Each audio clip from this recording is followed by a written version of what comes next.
నాకు తెలిసేది చిన్న విషయం కాదు సార్. ఈ ఒక్క ఇష్యూతో మన కంపెనీ క్రెడిబిలిటీ ఎంత దెబ్బతింటుందో ఒక్కసారి ఆలోచించండి.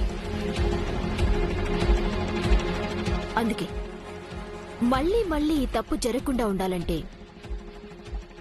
పనిష్మెంట్ చాలా తీవ్రంగా ఉండాలి sir.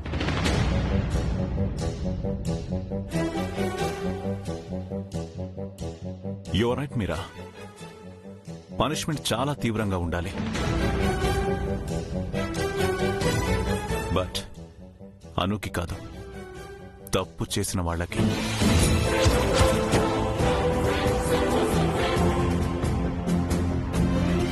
Now you tell me Anu, నువ్వు తప్పు చేయలేదని నిరూపించుకోవడానికి నీ దగ్గర ఏమైనా ప్రూఫ్ ఉందా? నా మనస్సాక్షిగా చెప్తున్నాను సార్, నేనే తప్పు చేయలేదు. అంతకు మించి నా దగ్గర ఏ ప్రూఫ్ లేదు సార్.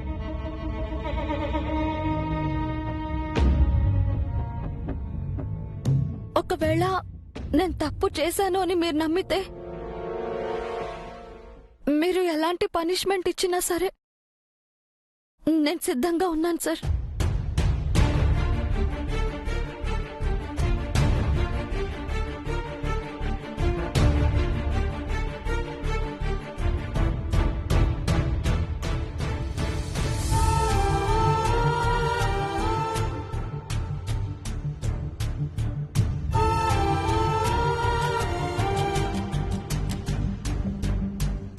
పద్దు, అంత చిన్న బస్తీలోనే మనం తలెత్తుకోలేకపోయాం.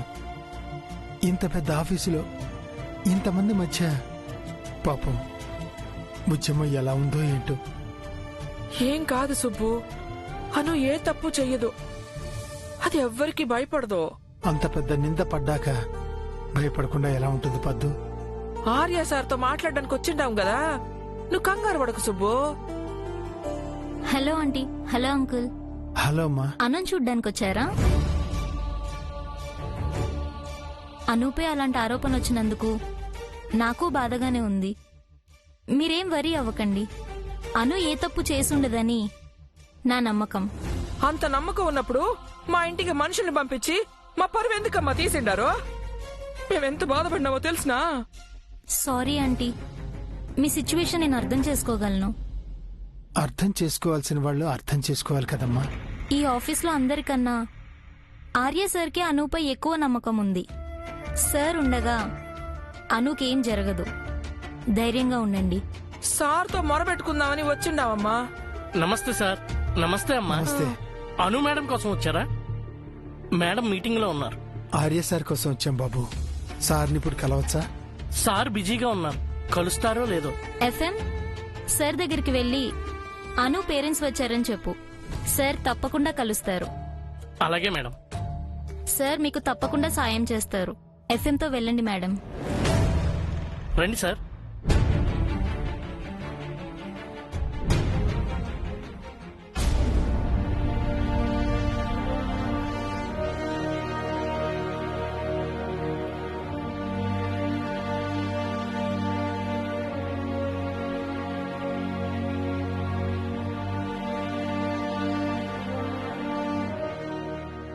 ఆఫీస్లో ఏదో జరుగుతుంది, అందుకే నీరజ్ అంత పానిక్ అవుతున్నాడు. నేనడిగినా నిజం చెప్పట్లేదు. ఇంట్లో ఉన్న బ్రోయిన్లా నేను అడగగానే ఆఫీస్కి వెళ్లారంటే అదేదో పెద్ద ప్రాబ్లం అయి ఉంటుంది.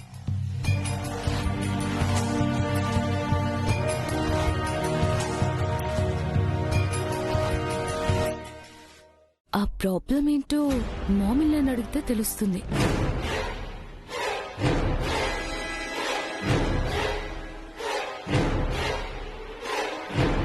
మామిల్లా, ఆఫీస్లో ఏం జరుగుతుందో మీకు తెలుసా? నాకు తెలీదు మాన్సీ. అదేంటి, ఆఫీస్లో ఏం జరిగినా బ్రోయిన్లో మీకు చెప్తారు కదా? ఇప్పుడు ఆఫీస్కి బాస్ ఆర్య కాదు, నీరజ్. ఐ నో మామిల్లా, నీరజ్ని అడిగితే ఏం చెప్పట్లేదు. చూడు మాన్సీ, అంత పెద్ద ఆఫీస్ అన్నాక ఏవో ప్రాబ్లమ్స్ ఉంటాయి. అవేవో వాళ్లే పడతారు. అదేంటని మనం మగవాళ్ళని అడగకూడదు. ఎందుకంటే ఆఫీస్ టెన్షన్లు మర్చిపోయి వాళ్ళ ఇంట్లో రిలాక్స్ అవ్వాలనుకుంటారు. మనం కూడా టెన్షన్ పెడితే వాళ్ళకి ఇబ్బందిగా ఉంటుంది. ఇప్పుడు మిమ్మల్ని ఏమడిగానని మామిల్లా ఇంత పెద్ద క్లాస్ తీసుకుంటున్నారు? ఆఫీస్ను ఆఫీస్లా, ఇంటిని ఇంటిలా చూడమంటున్నాను. ఓ అందుకేనా బ్రోయిల్లా అప్పుడప్పుడు మాత్రమే ఇంటికొచ్చి ఎప్పుడూ ఫ్లాట్ లోనే ఉండేది?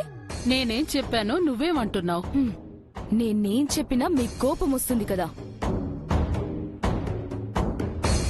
సరే, నేనేం చెప్పలేదు, నువ్వేం వినలేదు. గోపి, నాకు హెడేక్ గా ఉంది. డ్రై ఫ్రూట్స్ అండ్ కాఫీ తీసుకురా.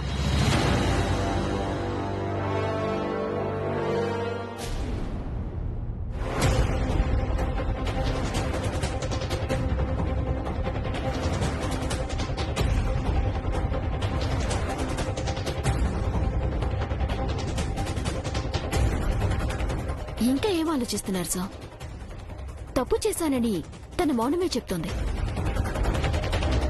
మౌనం నా అంగీకారం కాదు మ్యామ్, నా సహనం. ఓ యు మీన్ పేషెన్స్? అంటే ఇప్పుడు మేమంతా నీ సహనాన్ని పరీక్షించాలా? మాకు వేరే పని పాట లేదనుకుంటున్నావా? నీకింకా అర్థం కావడం లేదేమో. You are a liar and cheater. అది ఇక్కడ అందరికీ అర్థమవుతుంది, ఆర్య సార్తో సహా.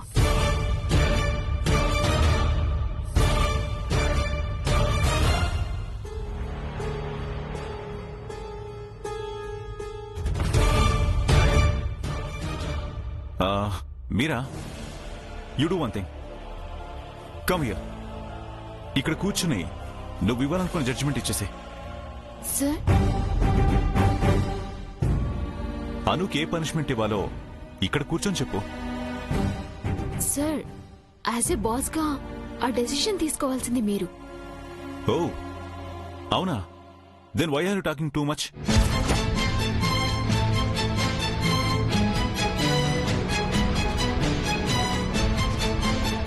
నువ్వు చెప్పాల్సింది చెప్పావు, అను చెప్పాల్సింది చెప్పింది.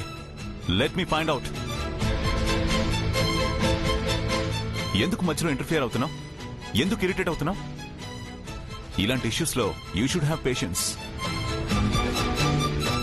Sorry sir. నువ్వు మాట్లాడే విధానం చూస్తుంటే దొంగని పట్టుకునేలా లేదు, దొంగ అని ఇరికించేలా ఉంది.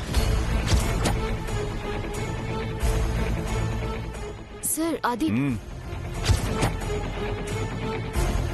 Excuse me sir, yes. మిమ్మల్ని కలవడానికి అను మేడం వాళ్ళ పేరెంట్స్ వచ్చారు.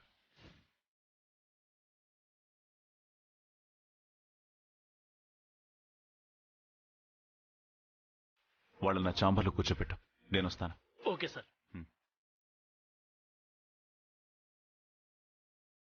Don't be panic Anu. నేను వెళ్ళి మీ పేరెంట్స్తో మాట్లాడొస్తాను. Be cool and be confident.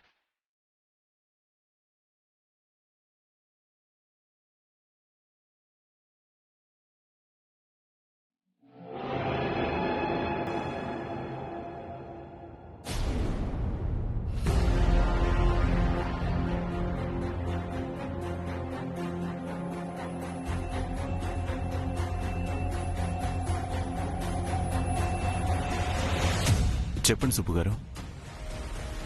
Sir, అను చిన్నప్పటి నుంచి తన స్కూల్ నుంచి కానీ కాలేజీ నుంచి కానీ తను తప్పు చేసినట్టు ఒక్క కంప్లైంట్ కూడా రాలేదు సార్. అను గురించి మేము ఎప్పుడూ ఎవరికి సంజాయిషి ఇచ్చుకునే పరిస్థితి రాలేదు సార్. అవును సారు, అనుని అంత బాగా పెంచిండావు. కనీసం దానికి అబద్ధం చెప్పడం కూడా రాదు సారు. కానీ అట్లాంటిది దాని మీద ఇంత నింద పడిండది. ఏం చేయాలో కాళ్ళు చేతులు ఆడక మీ దగ్గరకు వచ్చిండావు సారు. మీరిక్కడికి వచ్చి చాలా మంచి పని చేశారు పద్దు గారు. అనుపై మీకే కాదు, నాకు కూడా నమ్మకం ఉంది. బట్ సాక్ష్యాలన్నీ అనుకి వ్యతిరేకంగానే ఉన్నాయి. సార్, ప్రాణం పోయినా అను తప్పు చేయదు సార్. తనది కాని సొమ్ముని అను ఎప్పటికీ ముట్టదు సార్. ఇచ్చేసకపోదు. అవును సారు, ఆ రోజు మీరు చెక్ ఇచ్చినా అను మీకు తిరిగి ఇచ్చేసిండదు కదా. మా అమ్మి బంగారం సారు. అట్లాంటి మా అమ్మికి వ్యతిరేకంగా చాచాలున్నాయంటే నమ్మబుద్ధి వేయడం లేదు సారు. మీరేం కంగారు పడకండి. నేను మీకు నిన్ననే చెప్పానుగా, నేను అను వైపే ఉంటాను, న్యాయం వైపే ఉంటాను. నేను మిమ్మల్ని ఒక ప్రశ్న అడుగుతాను, సూటిగా సమాధానం చెప్పండి.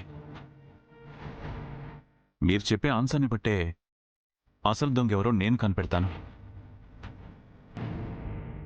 అను ఫైల్ని ఇంట్లో ఎప్పుడు పెట్టింది? మొన్న సారు బీరువాలో పెట్టమని నాకే ఇచ్చింది అది. మళ్ళీ తర్వాత రోజు అనూయ ఫైల్ తీసుకుపోయింది. అది అను ఆఫీస్ నుంచి ఏది ఇంటికి తెచ్చినా భద్రంగా దాచిపెడుతుంది సార్. నేను కానీ పద్దు కానీ అను తెచ్చిన వాటి జోలికి పోము. వాటిని తాకద్దు అని అను కూడా చెప్పేది. నేను అడుగుతుంది అందుకు కాదండి. అను ఫైల్ ఇంట్లో పెట్టిన తర్వాత ఇంటికి ఎవరైనా కొత్త వాళ్ళు వచ్చారా? కొత్త వాళ్ళంటే? అంటే ఐ మీన్ మీకు అసలు పరిచయం లేకుండా సడన్ గా మీ ఇంటికొచ్చి మీకు బాగా తెలిసిన వాళ్ళలాగా బిహేవ్ చేసిన వాళ్ళు ఎవరైనా ఉన్నారా? నేను ఇంట్లో ఉండగా ఈ 2 రోజుల్లో అలాంటి వాళ్ళు ఎవరూ రాలేదు సార్. నేను షాప్కి వెళ్ళినప్పుడు ఎవరైనా వచ్చారేమో.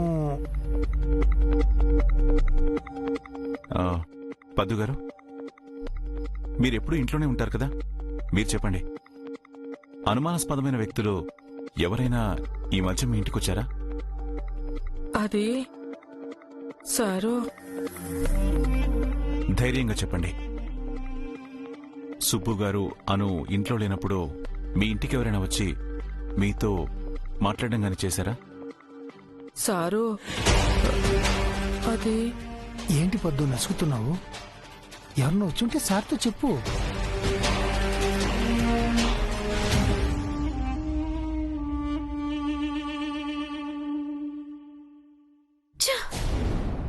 పద్దుల ఫ్యామిలీ ఉన్న పలానా కట్టకట్టుకుని ఎందుకు వచ్చినట్టు జెండాజీ? మీ జంతికల ప్లాను, ఐ మీన్ వాళ్ళకొచ్చిన జంతికల ఆర్డర్ గురించి ఏమైనా చెప్పడానికి వచ్చారేమో మీరాజీ. జెండాజీ, అసలే టెన్షన్ లో ఉన్నా, మీరు ఇంకా నన్ను టెన్షన్ పెట్టకండి. పోనీ పద్దు గారు జంతికలు ఏమైనా తీసుకొచ్చారేమో చూసొస్తాను మీరాజీ. తింటూ కూల్గా మాట్లాడుకుందాం. జెండాజీ, లేకపోతే ఏంటి మీరాజీ, ఇక్కడ దాకా తెచ్చుకోవడం ఎందుకు, ఇంత టెన్షన్ పడ్డం ఎందుకు?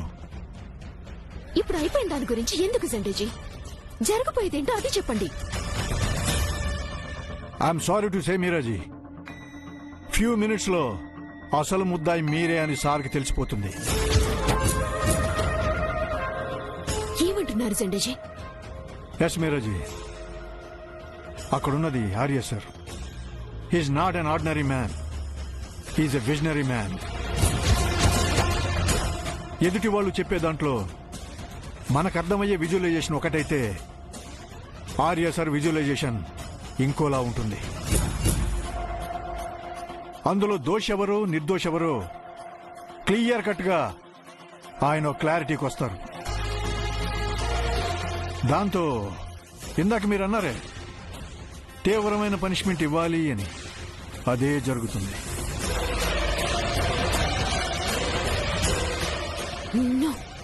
నో జెండాజీ, అలా జరగకూడదు, అలా జరగడానికి వీల్లేదు.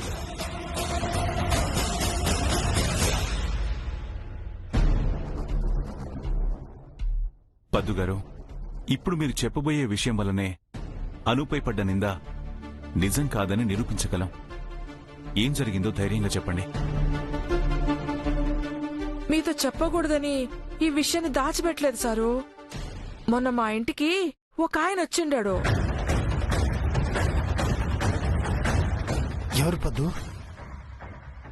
మీరా మేడం పంపించినారని ఒక అతను వచ్చిండాడు సుబ్బు.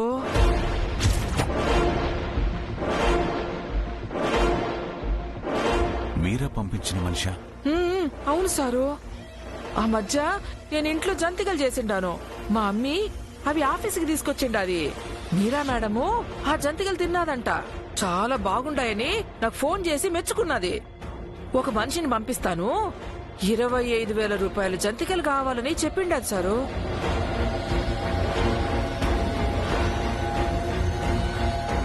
ఇదంతా ఇప్పుడు జరిగింది పద్దు. నాతో ఎందుకు చెప్పలేదు? నా దగ్గర ఎందుకు దాచిపెట్టావు? జంతికలు చేసి వాళ్ళకిచ్చి డబ్బులు తీసుకున్నాక ఆ డబ్బు నీకు చూపించి ఆశ్చర్యపరుద్దాం అనుకున్నాను. అదే ఇప్పుడు మన కొంప ముచ్చింది పద్దు. నీకు కొంచెం కూడా బుద్ధి లేదు. మీరు ఒక నిమిషం ఉండండి సుబ్బు గారు. ఆ పర్సన్ మీ ఇంటికి వచ్చిన రోజు ఏం జరిగిందో కొంచెం వివరంగా చెప్తారా పద్దు గారు? నేను ఇంట్లో పని చేసుకుంటున్నాను సారు. పద్దు గారు, పద్దు గారు, ఎవరబ్బే? ఏం కావాలా? నన్ను మీరా మేడం పంపించారండి. మీరే మేడం పంపించిండారా? రా రా రా, కూర్చో కూర్చో కూర్చో. థ్యాంక్స్ అండి. మీరు చేసిన జంతువులు చాలా టేస్టీగా ఉన్నాయని మీరా మేడం గారు చెప్పారు.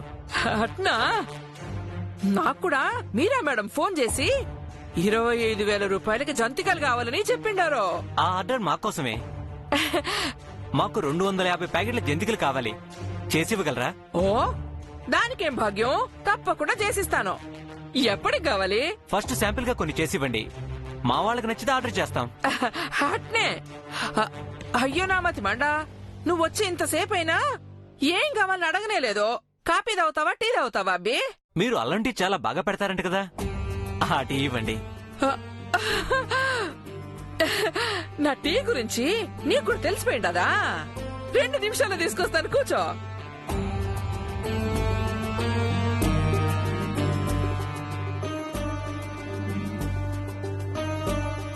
అయ్యో పంచదార లేదు.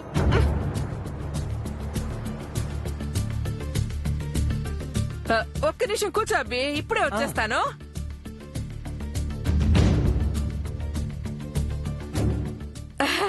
ఒక్క నిమిషంలో టీ ఇస్తానబ్బి.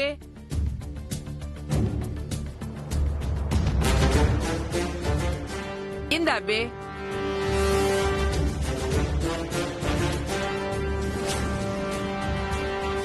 టీ చాలా బాగుంది పద్దు గారు. Thank you, thank you. నేను చేసే జంతికలు కూడా అట్నే ఉంటాయి. సరే పద్దు గారు, మీరు శాంపిల్ జంతికలు చేసి ఉంచండి, నేను మళ్ళీ వస్తాను. ఉంటాను. అట్నే అబ్బి. అమ్మా పెద్దమ్మ తల్లి, వేడి నీళ్ళకి చన్నీళ్లు తోడుగా మా సుబ్బు కష్టానికి నా కష్టం కూడా తోడైతే కాసిన దుడ్లు మిగులుతాయి.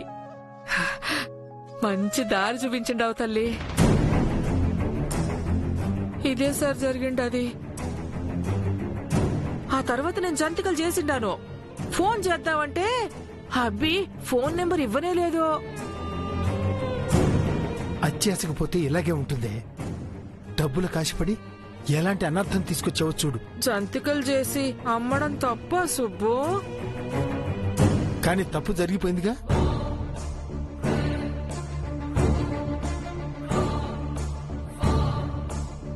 నెంబర్ 1, ఎవరైనా ఇంటికి వచ్చినప్పుడు ఏం తీసుకుంటారని అడిగితే మొహమాటానికైనా ఏమి వద్దంటారు. అలాంటిది అతను అడిగి మరీ అల్లంటి చేయించుకుని తాగాడు. నెంబర్ 2, ఫోన్ నెంబర్ కూడా ఇవ్వకుండా వెళ్ళాడు. అంటే అసలు కల్ప్రిట్ వాడే. పద్దుగారు, ఆ పర్సన్ మీ ఇంటికి వచ్చినప్పుడు ఫైల్ ఎక్కడుంది?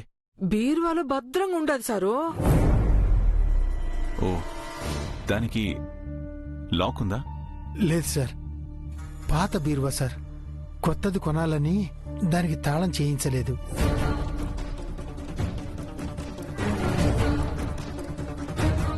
ఒక్క నిమిషం కూర్చో అబ్బి, ఇప్పుడే వచ్చేస్తాను.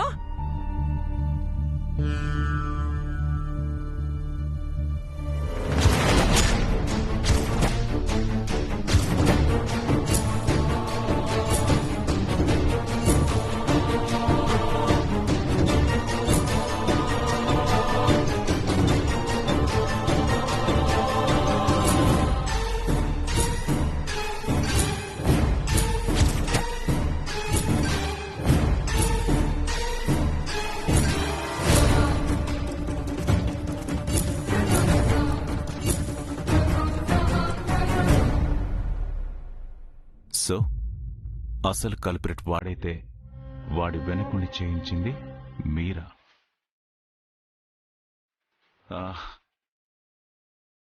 కూర్చోండి కూర్చోండి, నేను 5 minutesలో వస్తాను.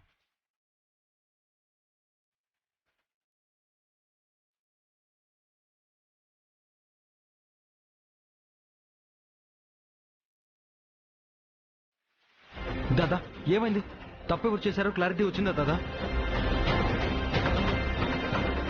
అంటే అనునే ఈ తప్పు చేసిందా దాదా? చా, మీరు అనుని ఎంతలా నమ్మారు? నేను కూడా అదే నమ్మకంతో అనుకి ఫైల్ ఇచ్చాను, కానీ ఇలా చేస్తుందని అస్సలు అనుకోలేదు. Neeraj, calm down. ఈ పని చేసింది అను కాదు, వేరొకరు. అవునా? ఎవరు దాదా అది? చెప్పండి.